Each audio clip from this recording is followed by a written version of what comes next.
digital ID plus money plus social media access, all running through one government app, is a recipe for disaster. In April 2026, Ireland launched a pilot for its government digital wallet, a state-run app to store IDs, birth certificates, driver's license, and more.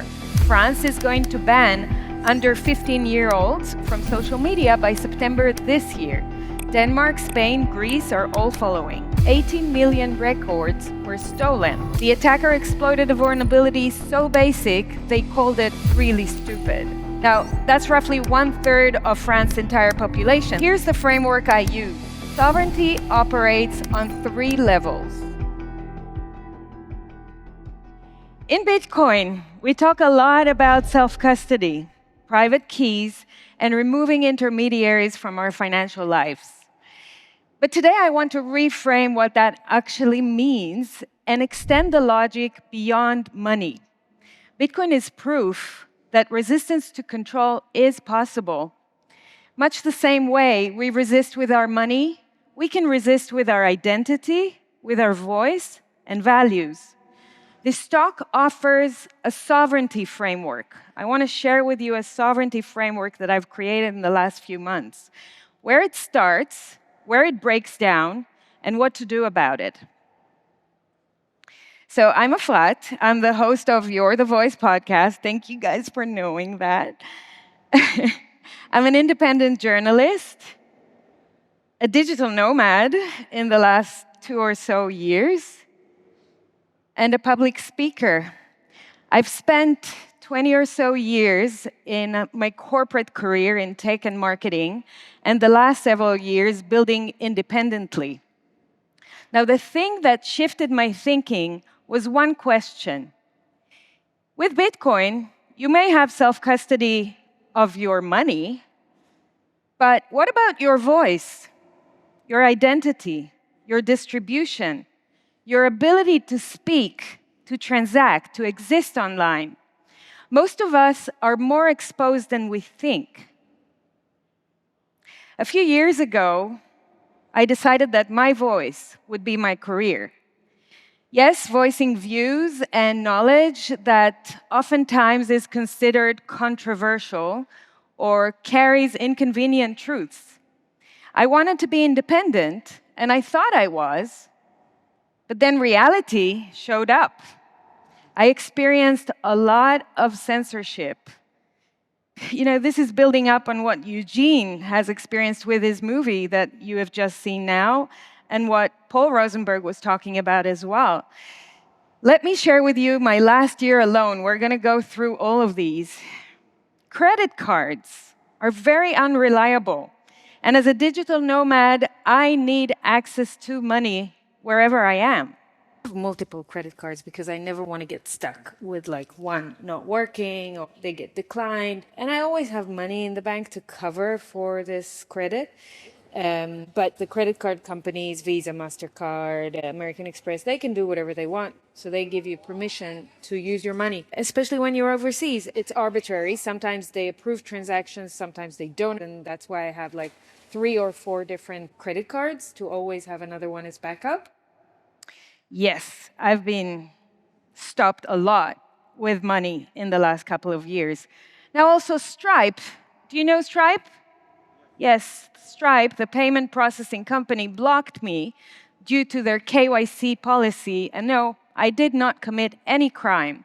Being kicked out of Stripe. This is the platform I'm using to get payments for my blog on Substack. I don't comply with the KYC of Stripe. All my paying subscribers on Substack, I have to move them to another platform. I've got Bitcoin. That's why we have Bitcoin. I think I'm going to migrate them to Zaprite, offer them Bitcoin payment or fiat payment. And so I did. I started working with Zaprite. The Zaprite people are here, I know that. And I accept payments directly from my supporters, Bitcoin and fiat, with no intermediary in the middle. I said bye-bye to Stripe and to their paid subscription model of Substack, and went direct to my supporters. Then Telegram deleted my account.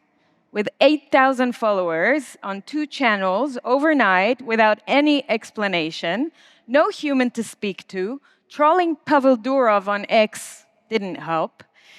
I was stuck in this AI customer service, right? AI customer service doom loop. I've just been banned out of Telegram. Why? I have no fucking clue. And now I'm talking to a bot. So I file a complaint, and the first time they rejected my complaint, and so I filed a second time, and now they're thinking about it.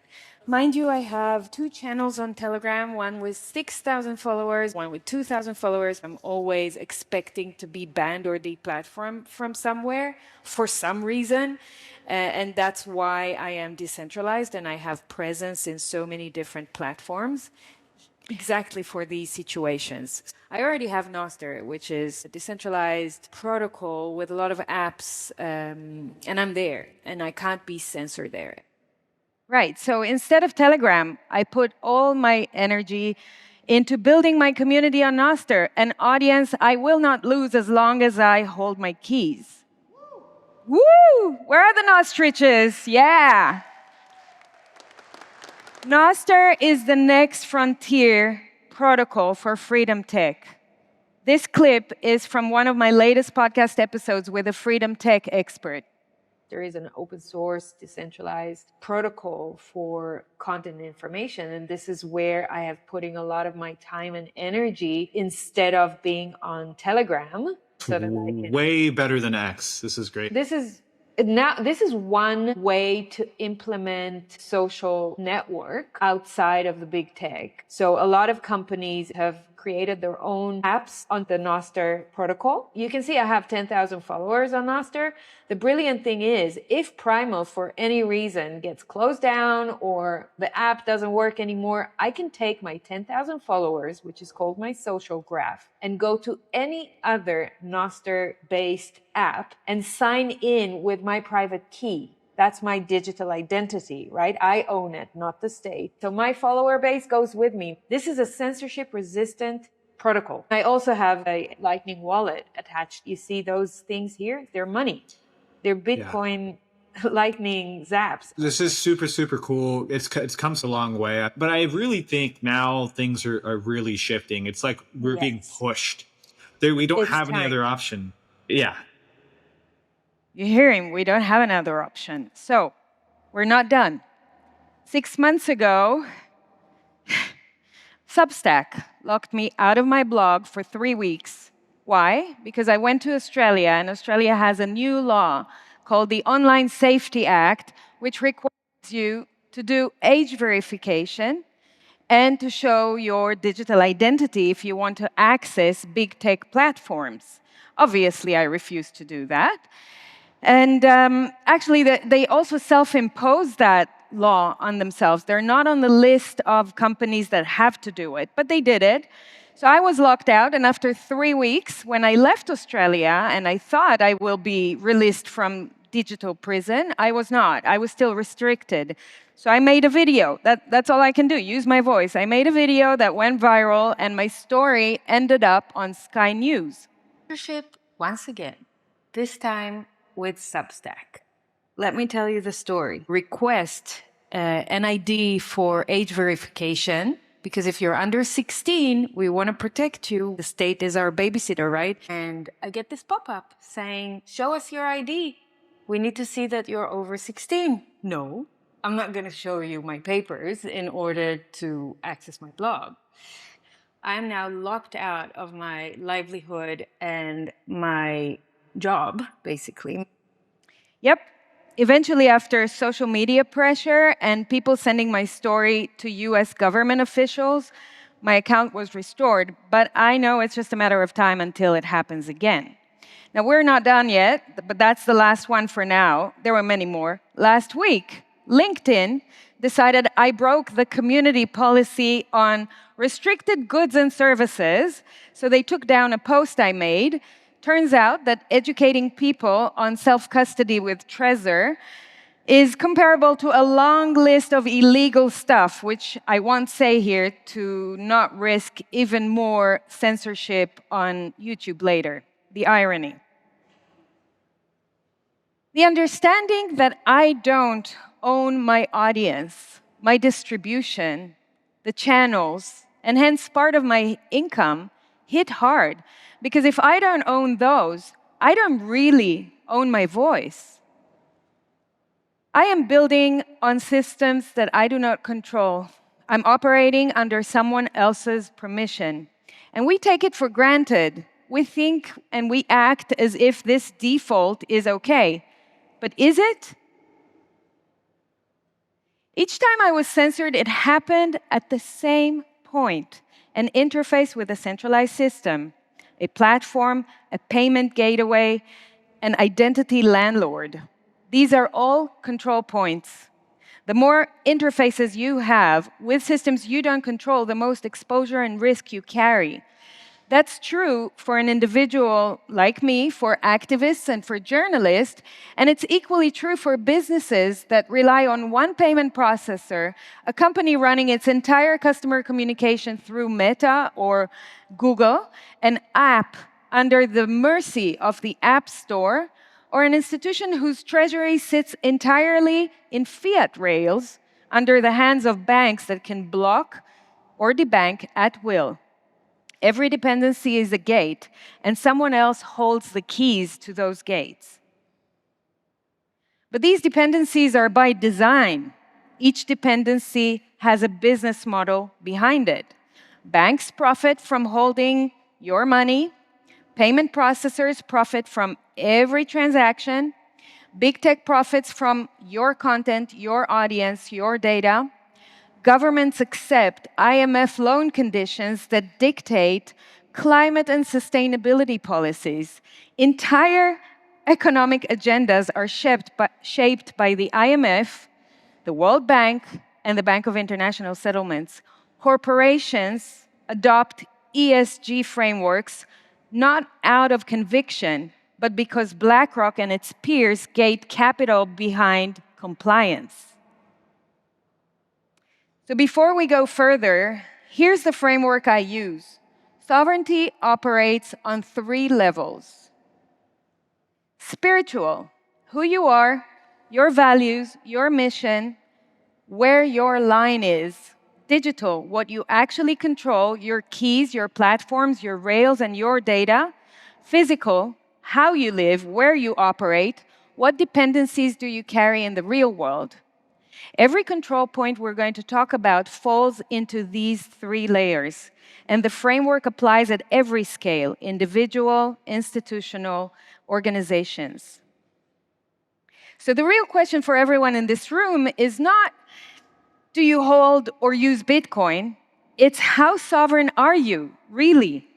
How many control points are you still exposed to? Count your interfaces. That's your risk profile. Bitcoin solved the first and hardest problem: self-custody of money. No bank, no permission, no intermediary. But to me, Bitcoin is a proof of concept, a proof that a system can exist where no single actor can arbitrarily revoke your access. However, money is only one layer. Identity, voice, values, distribution channels, infrastructure, all of these still rely on intermediaries. Here in Europe, we're watching the ECB, the European Central Bank, build permissioned infrastructure for the digital euro, a CBDC, all on rails that they control. So let's dive deeper into identity, because what's being built here in the EU with Ireland as the guinea pig is the best example I can give you.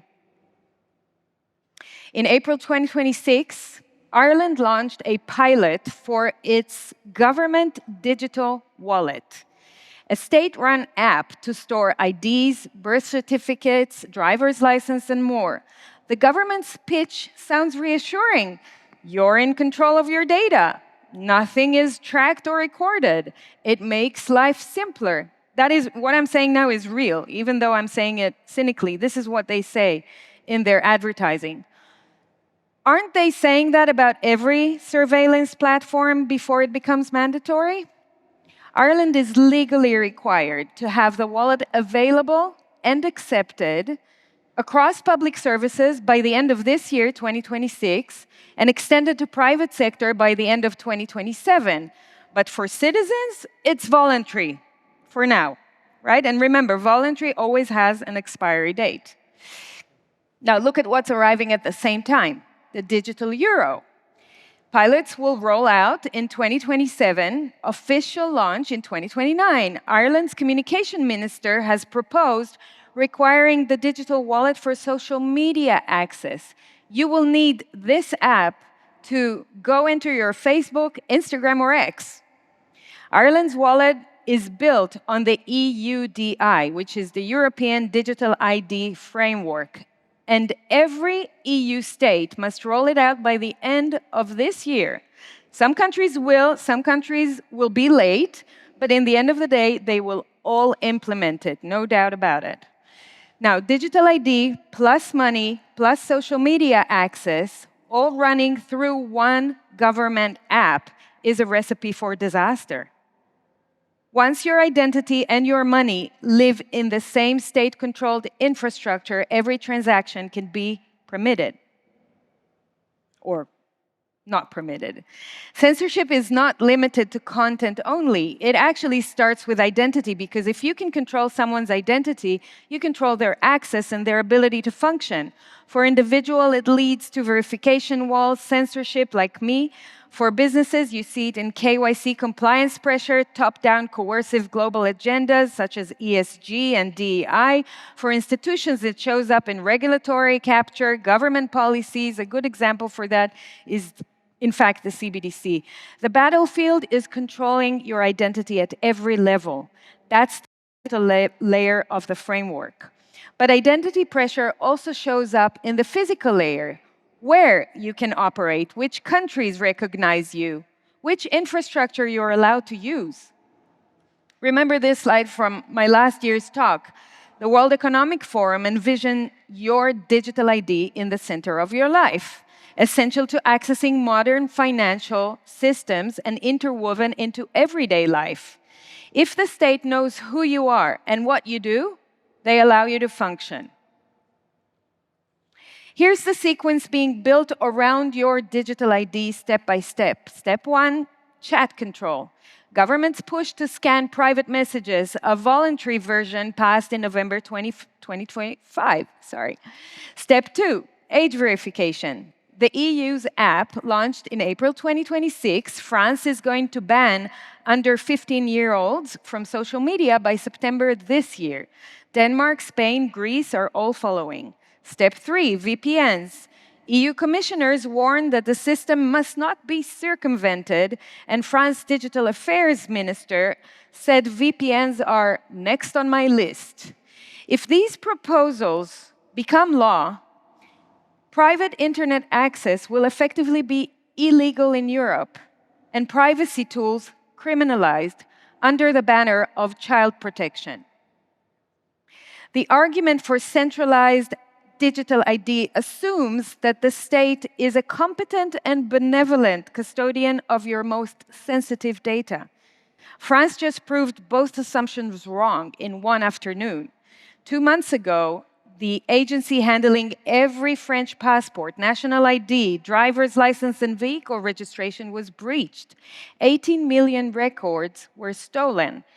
The attacker exploited a vulnerability so basic, they called it really stupid. Now, that's roughly 1/3 of France's entire population. Their passports,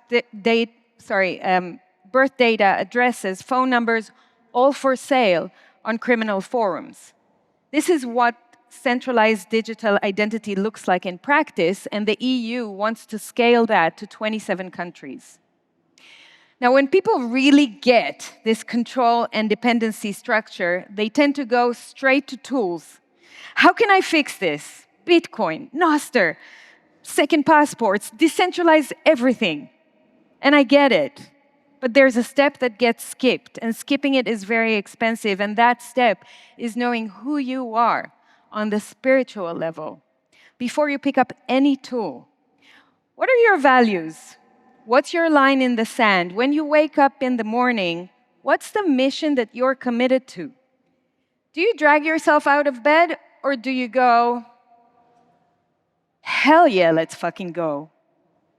If you're, yeah, right. I know we have some real Bitcoiners in the audience. Hell yeah, let's fucking go.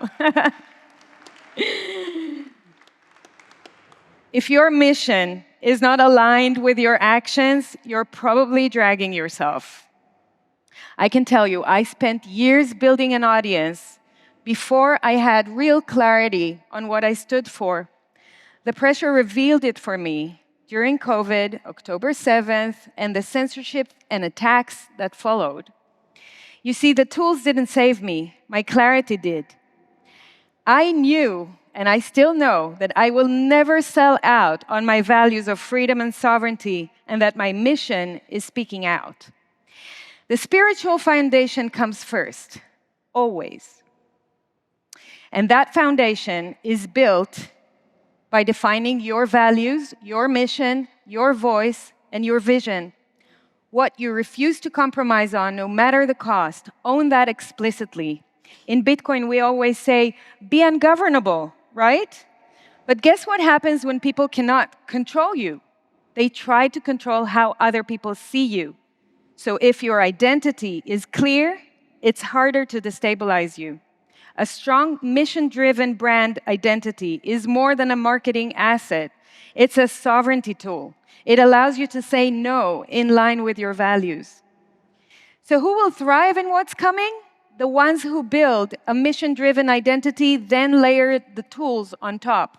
And it's hard to stand alone, so sovereign individuals build sovereign communities, communities that scale and support. And that framework runs bottom up. Start with yourself, build outward. The sovereign individual is the foundational unit, everything else follows. And once the foundation is solid, the tools start to make sense. The same principle that governs Bitcoin, no single point of control, applies to identity, voice, and infrastructure. Sovereignty is a framework for reducing exposure to control at every layer. The same way you hold keys to your Bitcoin, you can hold keys to your identity, your communication, your infrastructure. This is where you take agency and control back. You have a business? Set up a reserve, diversify your rails and your platforms, and use self-hosted infrastructure. Own your data instead of renting it. You're a pleb like me? Use Nostr for sovereign communication and permissionless publishing. Devs, we need you. Build more tools on Nostr. We really need them. And beyond Bitcoin and Nostr, adopt privacy tools on software and hardware levels. Mine non-KYC sats directly to your wallet. Do mining. Use self-hosted private AI. The more deliberately you build this stack, the fewer permissions you need from anyone else. Remember the 3 layers: physical, digital, spiritual. If one of them is weak, this is where pressure arrives. These are all vulnerabilities that can lead to manipulation and capture if you don't pay attention. In practice, across countries, across systems, Bitcoin means paying, moving, and exchanging without reliance on a single institution. I've done this across multiple continents. That's how I roll as a digital nomad. When the banking infrastructure is unreliable, when credit card companies limit me, when the political environment is hostile, or a platform simply decides, I am no longer welcome, I keep moving. Holding money that no government or no counterparty can confiscate or inflate away is real sovereignty, and I want that sovereignty everywhere. What you're building is a layered citadel. Every layer you control strengthens the whole structure. And building a citadel is, at its core, straightforward risk management. Since it's harder to build a citadel alone, the people in this room, they're your community. This is where it starts. Everything we've covered today maps into this one framework. Look at what you're protecting on the horizontal axis: money, identity, voice, and values. Those are the 3 domains where control gets taken away from you or you reclaim it. Now look at how on the vertical axis. On the spiritual level, it starts with unclear values or a hollow mission. That's where distortion can enter. On the digital layer, it's the tools: Bitcoin, Nostr, your sovereign stack. On the physical level, it's jurisdiction, passports, where you can actually function. Every cell in this grid is a question. Who controls this for me or for you right now? The more of these you own, the more resilient you become to pressure and censorship. Now, before I close, I cannot give this talk without paying homage to the Sovereign Individual book. Here are 4 key predictions written in 1997, before the internet was mainstream and before Bitcoin actually existed. The authors predicted that 1, state power would degrade as individuals found ways to protect and move wealth digitally. 2, the most mobile, skilled people would accumulate disproportionate power. They'll be stateless, answering to no nation. 3, taxation only persists because state monopolizes violence, and once assets move digitally, the monopoly weakens. And 4, encryption and digital money would make the sovereign individual an inevitable outcome. Everything we've talked about today, the identity wars, the censorship, CBDCs, the EU wallet, that's the system fighting back against exactly what they predicted. Those are the agents fighting against the matrix. Okay, the sovereign individual knows their signature, controls their keys, reduces dependencies, and keeps speaking. And this sovereignty consciousness starts here, in this room, with the people who figured out the money layer first. To summarize, if you don't know who you are, someone will define you. If you don't control your identity, someone else controls your access. Your reputation is theirs to damage. If you don't use your voice, someone will silence it. If you don't custody your keys, someone else will. Bitcoin is proof resistance is possible. Now we build the rest. Thank you very much.